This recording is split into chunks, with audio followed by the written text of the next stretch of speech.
വേണ്ടില്ല, കുട്ടി കുഴപ്പമില്ലാത്ത കുട്ടിയായാ മതി. അപ്പൊ കുറച്ച് വലിയ പരിപാടി ആക്കാന്ന് പറഞ്ഞാണ്ടേ എല്ലാരും വിളിക്കണം എന്ന് പറയുന്നുണ്ട്. അതുകൊണ്ട് തന്നെ ഉമ്മാനെ വ്യാഴാഴ്ച വൈകുന്നേരം അങ്ങോട്ട് കൊണ്ടുപോകാൻ ഇറക്കണം കേട്ടോ അമ്മ. കാക്ക അങ്ങോട്ട് ഉമ്മാനെ ഒരിക്കൽ നിർത്തോണ്ടി വ്യാഴാഴ്ച വൈകുന്നേരം ഉമ്മാനോട് കൊണ്ടുപോകാൻ ഇറക്കണം.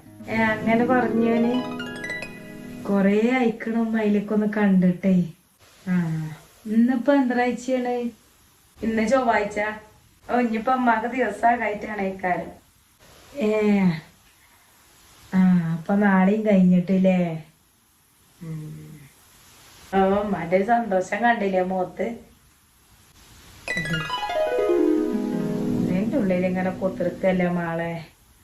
ഇമ്മക്ക് എങ്ങനെ മണ്ടിപ്പഞ്ഞിനെ ആളാണ്. ഇതിന്റെ അവസ്ഥ ഈ പ്രായമാകുമ്പോൾ അമ്മടുട്ടിയൊക്കെ മനസ്സിലാവുള്ളൂ. ഇതിപ്പോ അത്ര വലിയ സുഖമൊന്നുമില്ല, പണിയല്ല ഇപ്പൊ ഈ ഇരുത്തം കടത്തൊന്നും.